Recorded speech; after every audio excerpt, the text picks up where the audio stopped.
Well, what I did was in my career, I played music, and I had a lounge band, and I did a lot of studio work as a player. And my lounge band, I developed a personality by putting the drums up the front of the band and doing a little shtick on the microphone with people and back and forth, and developed personality that way, and then I wound up as a half of a comedy team with Mr. Pesci. Her and him and I had a comedy team where we just stood up and worked in two. We had a band behind us, so we did a lot of lounge work, and we did a lot of work in nightclubs, and we did a lot of skits, and we did a lot of that's very, very invaluable training. And we were approached at one point to do a film that an independent, low-budget film that we didn't have any aspirations of doing that at that point. When I say we, I mean me, but I think Joe shared the same thing. But we were recruited to do this film. We went and auditioned, and we both got roles in this film.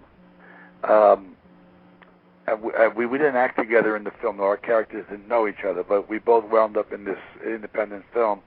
And from there, we were both cast in a movie called Raging Bull. Yes.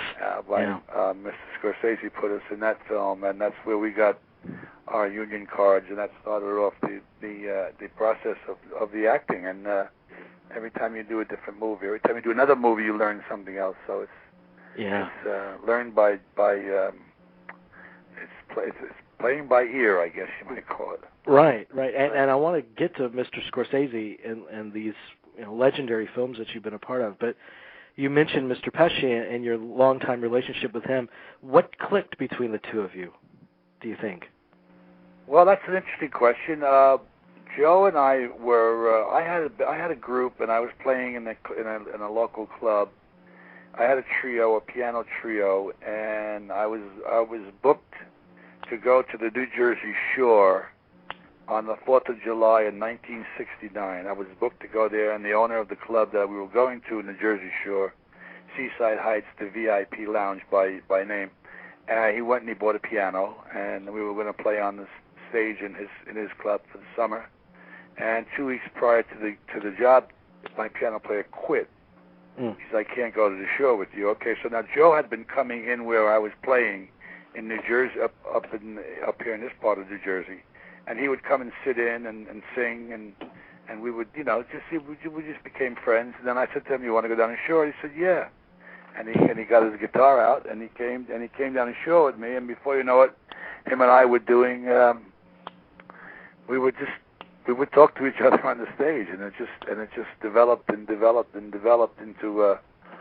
we really spoke the same language. Our timing was very, very similar, and we just had a natural thing for each other that came out in between the music and the comedy that we were doing. And ultimately, we just put the instruments away, and we stood up and we were like a Martin and Lewis, but not as physical as that. We just talked to each other, and people would laugh. So. But when you first stepped in front of the camera with him, did the chemistry translate from the stage work you did onto film immediately? Was it there? Oh, sure. That doesn't go away. That is there forever. That does not change. If I called Joe this minute, I would talk to him on the phone. I'd ask him. I'd say, so what happened? Did you talk to that guy yesterday? And it wouldn't even be like that. I would say, hello, hi, it's Frank. It would be like our conversation should just continue, and yeah, how you doing? Yeah, everything all right? Did you talk to that guy? Whatever. Yeah, and bang, bang, bang, bang. So we would just have that closeness, and that's there. It doesn't go away. Yeah, it's really unique and special. It's unique. It's very unique, and it's not very common, but it happens. Yeah, but when you first encountered Scorsese, and this was Raging Bull, what were your impressions of him? Well, let me give you the whole history of that. I was called. I had an agent. I went to see an agent at that. No, I didn't have an agent. Oh, I had seen Joe. Joe was already asked about playing Joey LaMotta, and Joe and I weren't playing together at this time. But I ran. He said, they got a role called Salvi. You should come up and see. And So I made a date to go up and see Chris. I forgot her name. She was the casting director, and she gave me the sides, and she said, "Look at these sides, and you'll audition." And I had to go up to Park Avenue, up to a suite in a hotel, and I knocked at the door, and a PA answered the door, and I walked in, and Bob was standing there. I had not met Bob prior to this. He said, "Hi, I'm Bob De Niro." I said, "I liked your work in Death Collector." I said, "I'm Frank Vincent, and I liked your work in Deer Hunter." So we and Joe was there, and Marty was there, and we had a PA with a camera, and Joe and I did the scene that we did in the Raging Bull from the street when we were walking in the street. Yeah. We did that audition in the hotel, and Sis Corman was her name, and then I was leaving for Las Vegas a week later for a vacation, and I got a call 2 days later to come in and do a screen test. But I had an afro haircut, and I had a big black mustache. Yeah. And they said, "We're going to cut your hair, and we're going to cut the mustache off." And I said, "Okay." So I got up. 2 days later, I went to the audition, and they dressed us in the clothes, and we got dressed in the period, and we went on the set, and we did the scene from the Copa when Joe hits me with the glass. Mm-hmm. So we did that scene for an audition, and Frank Adonis, who played my right-hand guy, also auditioned for the role of Salvi. But Joe and I had the magic, and that's what brought it together. And I left for Las Vegas 2 days later, and I called from the desert. I called Sis Corman. She said, "You got the role." So wow. I don't even know what that meant at that point. So I called an agent, and he booked it, and whatever. And that's the beginning of what it was. And I hope I answered your question. No, that was great. But also Scorsese, when you first encountered him, what did you think of him? He's not a very domineering character. He's a very small guy, and he's very, very friendly, and he laughs a lot, and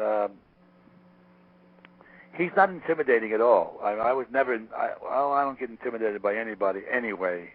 I mean, when you play nightclubs for 20 years, people take out guns and stuff, and they do a lot of crazy shit in the nightclub. Yeah. So, I mean, I really didn't, Martin Scorsese was Martin Scorsese at that time. He wasn't who Martin Scorsese is today. Right.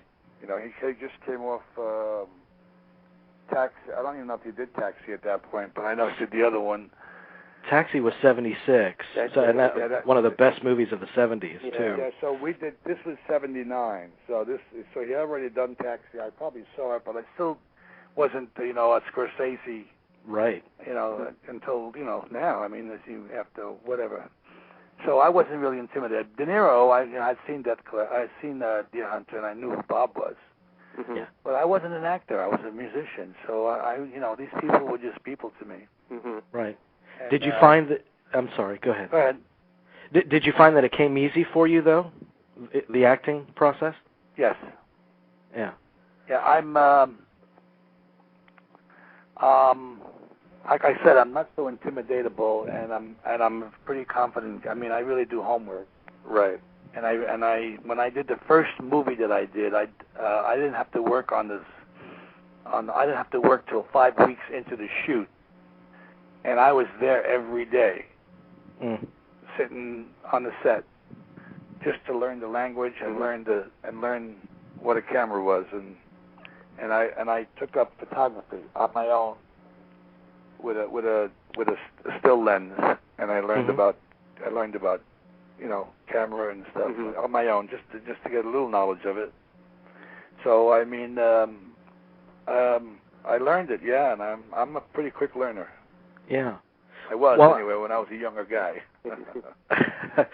But you've worked with Scorsese several times, and you've worked with our best directors. I mean, I'm crazy about Spike Lee and Scorsese and all these guys. What's unique and special about Scorsese and the way he directs you? Okay. Marty is, again, he's a low-key guy, and he'll say to you, "I got an idea. Let's try this or let's try that." And he'll ask you, "What do you think of this or what do you think of that? Let's try this or we'll do this." And he gives you the opportunity to to fly, and he gives you the opportunity to use some of your own juice in the scene. And it's better if you stood on this side and approached him from that side for the camera, and because technically he really knows what he's talking about, and that and the technical aspect of it escapes you as an actor because you're not going to know what he knows. You know, he knows a lot about what he's talking about. Right. So mostly he puts you into the mode of the emotion of the character and whatever, and he gives you the opportunity to fly, and that's unique about Marty. And then when you try something and he doesn't like it, he says that was terrific, but you know what? Let's try it this way. Yeah. So he never says no, I didn't like that too much. You know. Yeah. So he's polite about it. He's encouraging. Most good directors do that anyway. Right. I mean, that's a way of handling talent. Okay. But when you read Goodfellas or Casino, and when you're on the set, and obviously his camera work is amazing as well, there's such an energy to his stuff. Can you feel that energy? Well, no. You have, when you're an actor and you're on the set and they're taking pictures of you, you don't know what the camera's doing. I mean, you know how to stay in the camera, and you know where the camera is going and where you've got to meet the camera, but you don't see the picture. Mm-hmm. So you don't see the picture until after it's all put together. At least I don't, anyway, because I mean now they're working. I mean, he did Raging Bull without a monitor. I mean now they all use monitors, and he's got a real big one, you know. So now they look at the scene after they shoot it. They didn't do that before. It's like photography now. They all shoot on digital, and the photographers now take a shot, they look at it. Take a shot, they look at it. Years ago, they just banged away. You know, they shoot 36, put another roll in, shoot another 36. Yeah. So you don't have a sense of what the camera's seeing because you have no idea how they're going to put it together.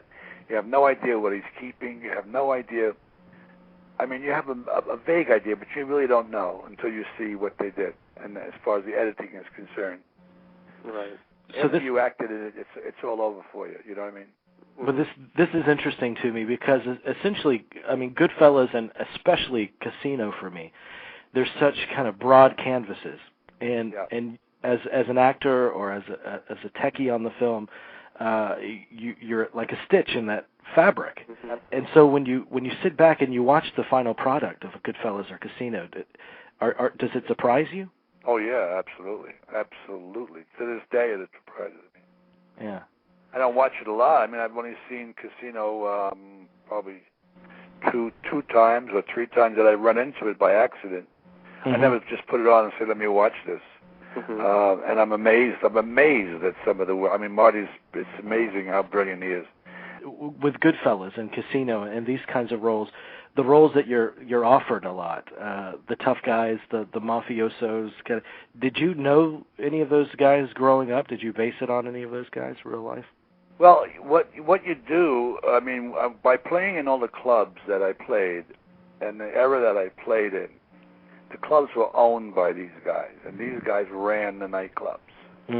So you saw them in their natural habitat. You know, I mean, you saw them. They used to have card games, and after they closed the club down, they would have card games, and you'd sit around drinking, and it's full of wise guys, all wise guys. And you see how they talk, how they walk, how they act, how they dress, how they treat women. So you get a real first-hand knowledge of that. And Joe's the same thing. Joe, there's a couple of characters that he's played that we could say we knew who that guy really was. You know what I mean?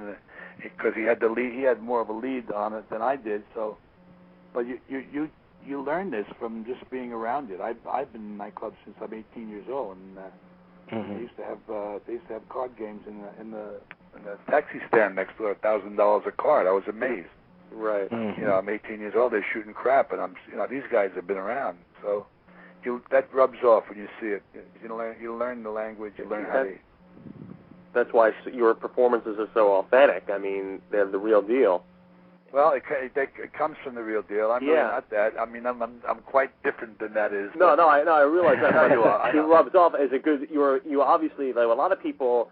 Sadly, we live in an era, at least my generation, where it's just the imitation of the imitation of the imitation. Yes, exactly. You really studied this because each time out, what I'm amazed at is you keep it fresh and different each performance.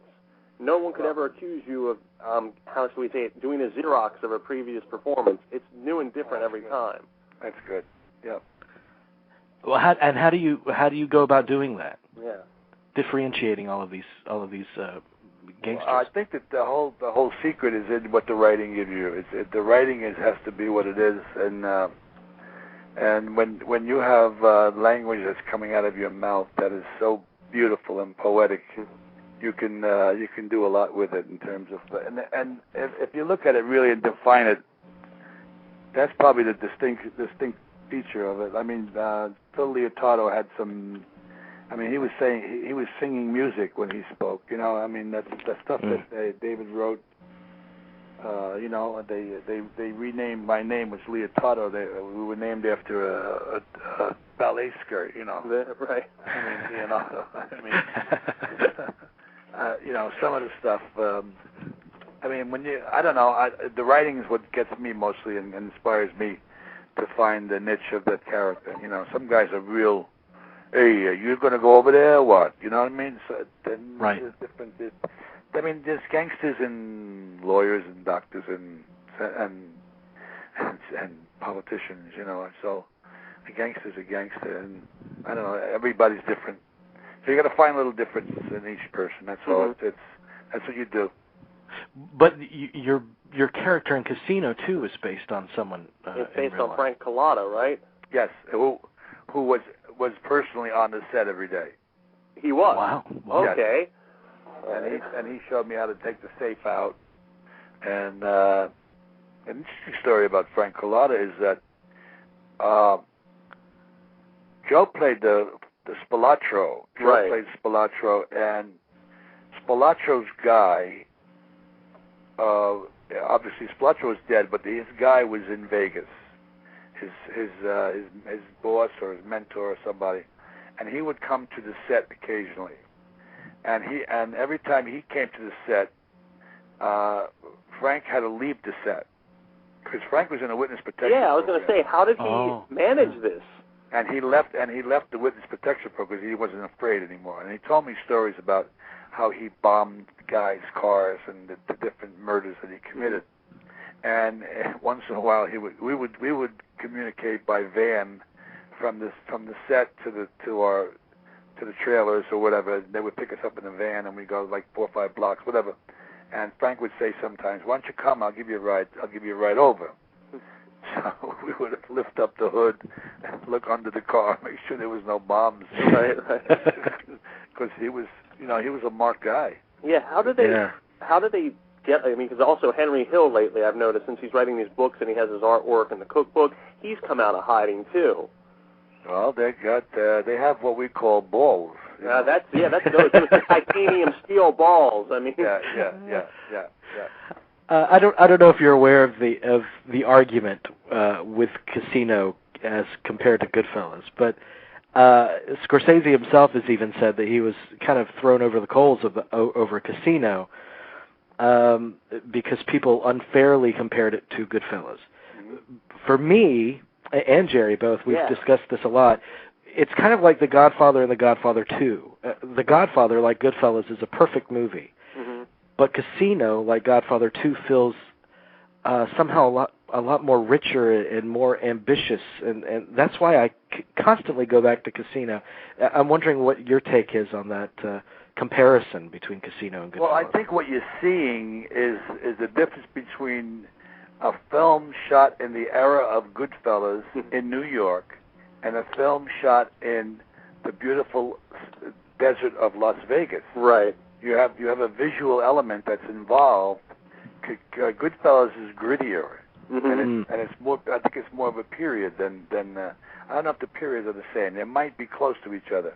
They're close to each other, but yeah, because that was New York in its heyday, and that's when all the guys, like I said, they owned the clubs, and that's when they did the Lufthansa robbery, and that was what, in the late 60s, or I'm not sure. Late 60s, early 70s, I believe. So now Casino was in like the 80s. The 70s and 80s, I believe. Yeah, so you're seeing it, and he did that on purpose, I'm sure, because just the visuality of Casino is brilliant. It's wonderful, Oh, yes. I mean, the scene of Joe and him in the desert when the car pulls up through the eyeglasses. I mean, it's amazing. And then you say the Goodfellas when he was walking in the Copa with that Steadicam shot that took. That's a great shot. So I mean, that's Scorsese's his niche. Yeah. You can't compare the two movies. I mean, no, just because they're about gangsters. Well, that shows you the lack of creativity on these people's parts. They just want to tear something down. But I mean, the only similarity I can really think of between the two movies, forget the gangsters. That's just as silly. But is that maybe like the drugs? When the characters get into drugs, it shows their downfall. That's the only similarity I could honestly point to. But that's the reality of what it was. I mean, you think about Goodfellas, you think about Godfather 1 and Godfather 2, and personally, I like Godfather 2 better than 1. But me too. But I think I was going to say they're fictitious stories. I mean, they're based they're fairy tales. Yeah, they're fairy tales. And Scorsese's triad is facts. Mm-hmm. Yeah. I had to go to Chicago to shoot my movie that's coming out very soon, and I was in Chicago, and I was somebody in the crew said there's a great little restaurant you should go. La la la. I went, and I'm sitting with my wife in this little neighborhood restaurant. It's owned by an elderly Italian woman. And I say elderly, maybe in her 70s, and she's very, very handsomely dressed. She comes to my table. She says to me, that was a terrible thing you did to those boys in that ditch. She says, I knew their wives, and they suffered tremendously for what you did to them. Now, this is a grown-up woman talking about the Spilatros that we put in the grave. Mm-hmm. I mean, that's how much reality there is in that. Yeah, exactly. That's what we loved. That's what we loved about Goodfellas when it came out. It was sort of like it was the billed as the anti-Godfather. Yeah. When it came out, it wasn't romanticized as much. And it's really funny. It's really funny though. Goodfellas has become over time romanticized. I've noticed the same way the Godfather had. Yeah, it always does that. Somebody said to me about Goodfellas. This is a school teacher. Another story. She said when they went in the house to eat. Bob and Joe and Henry Hill, and they went in to eat, and that was Marty's mother, by the way. I'm sure you know that. Yeah. Yes. And she said, when they were in the house eating, how could you breathe in the trunk? Now that's the same thing as the woman said about the Spilatro. Yeah. That never ceases to amaze me. Right. An educated woman. This is a woman that's a school teacher. Right. I want to ask you about one more scene in Casino, and then I want to hear what you're up to now.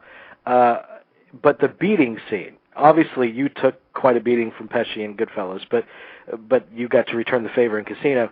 When you're shooting a scene like that, tell me about that. What the atmosphere is like on that set. Okay, first of all, that was a Hollywood ending. That wasn't the real reality of the story. Mm-hmm. They were put in a grave. They were buried alive, but not by Frank Collada. Okay. Not by my character. Okay. Because Frank Collada told me that he never loved anybody and was never as close to anybody as he was to Spilatro. Okay. Spilatro was his brother, like. So he says he didn't do that murder. He didn't kill them, but they were killed. Okay. Now we have to do this scene. First of all, the corn cannot grow in Las Vegas, okay? Because the weather's too hot. So they had to make a cornfield, which they did on big long rods on the ground. They stuck corn stalks in them, which were movable. They could move like six rods and make a space, so you could have space to put a camera or what have you. Secondly, it was about 35, 40 degrees. It was freezing in the desert, and we had heaters. Now, when we get out of the car, I have to hit him with the bat, and the bat is a gimmick bat. You can't follow through with it. You have to just hit it and get off it right away, otherwise it'll bend. And we did that stuff, and then we have to rehearse the stuff with his brother where I hit him with the bat. And then we have the hole, and we have to find somebody to double Joe to throw them in the hole, because if they have a dummy. A part of that is a dummy, a pneumatic dummy that they use that looks like Joe. when you see the dirt hit them in the face, you see the puff of dirt fly out. That's a dummy. So they got a production assistant that looks like Joe, and they used him, and they undressed him, and then we threw him in the grave. And the shot of me hitting Joe is Joe's lying under the camera, and I'm looking at him, and he says, "No, Frankie, no," whatever he says, and I just swing the bat, and it's cut. Yeah. So I mean, it's really all effects. And I said to Marty, I said, "What's the story? You know, I mean, what is he thinking about when he does this?" He says, "Well, this is the end of the road for you and your friend," he says, and it's all over, and this is the parting shot that you have to give him. And people have told me that shot is that they can't even watch it. It's a hard thing brutal. to watch. Yeah, brutal is being kind about it. It's just impossible to watch. Yeah. Was there ever a thought that, because I read, it was probably a rumor that Scorsese directed more violence than he anticipated on finally using. So if they gave him a rating that was harsher than R, he could cut out the stuff that he didn't want in the first place and get his R. Yeah, because of the Yeah. Did you ever feel like, you know, we might be going too far here? Well, you, like I said, you don't know what they're going to keep, so you have to always do more. So they have enough that they can edit something and make it work. Yeah. So when we squashed the guy's head in the vice, I mean, that kid was on the vice. That kid was on the floor on that thing all day. I mean, 18 times we had to take it. Yeah. I'm just curious, speaking of the violence in the film, because it is very violent, for you at that time, did that feel like the most violent film that you had been in at the time? Well, you're looking at it as an observer. I'm looking at it as somebody who's doing it. No, I don't have those kind of thoughts. I don't think that. I was just curious. I mean, when I beat up Annabella Shara in Jungle Fever, I thought that was pretty violent. That's definitely. I mean, the things I had to say to her were very, very bad. And then Spike said, "Yeah, you okay with this?" I said, "Yeah, I'm okay with it." And when I auditioned for him, and he had a totally black crew. I mean, 90% black. And the things he had to say to her, and that's pretty violent to me. Yeah, that is. I love that movie, by the way, too. Great film. I love Spike Lee, and I can see parallels where somebody like a Spike Lee took a lot from Scorsese. Absolutely. I could see that. Yeah. How do you see those similarities between the two? Oh yeah, Spike is you look at his shots and you can call them all the shots. He's got a signature shot that he does that is like it's pretty silly. They get on the camera dolly. Yeah, I know. You're walking and the camera's static on the characters, but you see the scenery moving. Yeah, like, I don't know where he got that from. That's a pretty silly shot. But you look at all the rest of the shots and they're very, very Scorsese-ish because he grew up with Scorsese. I mean, who are you gonna copy? And I think all directors copy the main guys. I mean, it's not very much that hasn't been done before, except for all these crazy Transformer things. I mean, all these kind of that's not even film. That's just Yeah, that's a video game. That's a video game. Exactly. But you might as well copy from the best. Yeah. Copy from Scorsese. I don't think that Scarface, what's his name, the director? De Palma. I don't think he copied from Scorsese so much. I mean, he copied from Hitchcock. Yeah, and what's his name in California? The big guy. I mean, he's pretty original with the stuff. I can't remember their names. So you know what I'm talking about. Which film? Spielberg? Spielberg, yeah. They all came up together. Right. And, we've had De Palma and Paul Schrader on the show, and so we're insane. We're up on Mr. De Palma without a doubt. But Schrader's a funny guy. Oh, yes, he is. Yes. You can tell he's a writer because he speaks so eloquently and brings up such colorful, interesting points. He was wonderful. But there is I just want to go back. I want to give you a Schrader story. Remind me. Okay, go ahead. Please, yes. Yeah, please. If you got a Schrader story, go for it. All right, when we were doing Raging Bull, and Salvi was in the car, and Tommy was banging his head against the door. Paul Schrader's in that scene, and he's standing on the sidewalk, and he comes out in left field with nothing. He says, "They're animals. They're fucking animals. These people. Who are these people?" He had Marty on the floor because that wasn't written anyway. He just went off, but he did that, and that's reminded me of Paul Schrader. Wow. Anyway. Jerry, you had one more question. I just want to bring in. It was just an observation when Casino came out, and I'm reading interviews with Mr. Scorsese.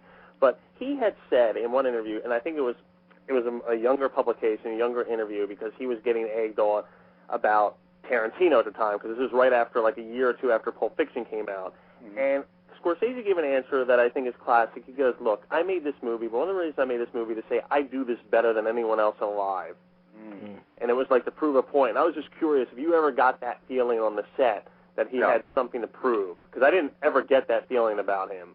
No, I don't. I mean, if he has that feeling, he's keeping it to himself. Yeah. But I mean, Tarantino's Tarantino. He is. He is. Guys are different. Ball players are different than each other. They hit home runs and they get strikeouts, and it's like anything else. I mean, Marty's brilliant. He is.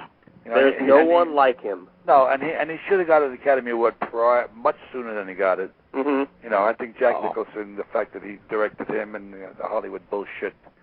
So he had to give. He should have had 7 Academy Awards. Already. Exactly. He should have had so many. Yeah.